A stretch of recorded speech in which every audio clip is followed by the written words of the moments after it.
rends grâce à Dieu de m'avoir donné cette force de pouvoir être juste le maillon du réseau Oreca. Ça a été dur, beaucoup de nuits, beaucoup de travail, beaucoup de pression, beaucoup de stress, mais au finish, on rend grâce à Dieu.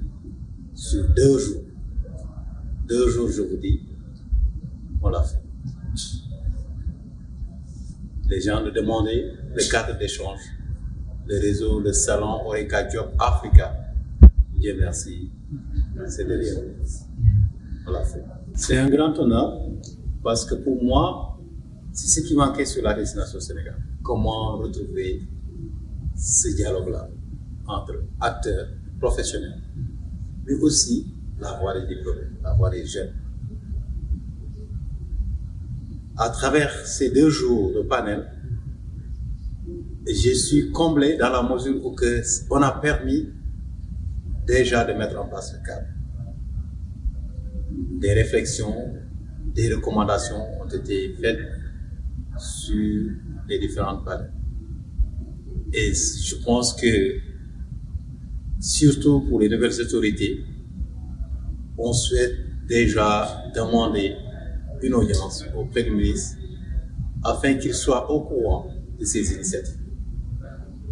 Et évidemment, aux chers membres du réseau Oreca, le réseau des ressources humaines en tourisme, hôtellerie et restauration, je demande de redoubler d'efforts afin que la graine qu'on a semée là, qu'elle puisse germer et grandir et toucher toute l'Afrique. C'est mon rêve le plus ardent. Que Dakar se positionne comme la vraie destination en matière d'hôtellerie, des métiers, le rendez-vous annuel des métiers de l'hôtellerie, du tourisme et de la restauration, des voyages. Que Dakar, que la destination Sénégal soit la destination africaine de référence dans ce soir.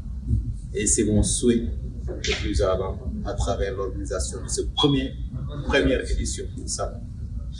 Quand vous pensez global, vous pensez Afrique, vous ne pouvez pas se limiter seulement au Sénégal.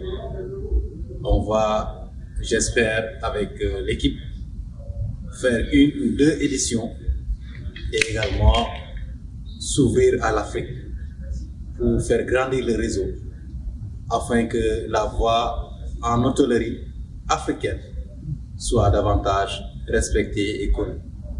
C'est mon rêve le plus ardent. Remercier.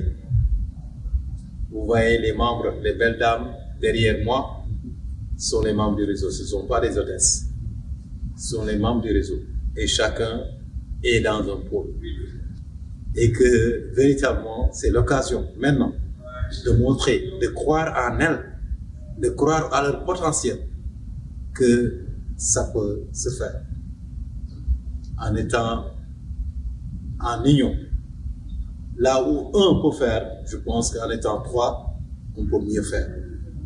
Et je les invite véritablement à s'organiser, à se connaître, à échanger davantage. Et ça m'a beaucoup plu parce que les gens ne se connaissaient pas. Et aujourd'hui, vous voyez, on a créé ces liens-là où les gens vont se connaître davantage, vont se parler et vont même échanger. Et ça me comble, même si j'ai 0 franc là-dessus. Donc ça me comble, franchement. Je dis merci à l'ensemble de toutes les personnes, à la presse spécialisée, surtout mention spéciale à vous, e-tourisme. Mention spéciale aussi à la structure de Abdou Khadr Sissoko, qui a été l'œuvre de toute la communication nécessaire.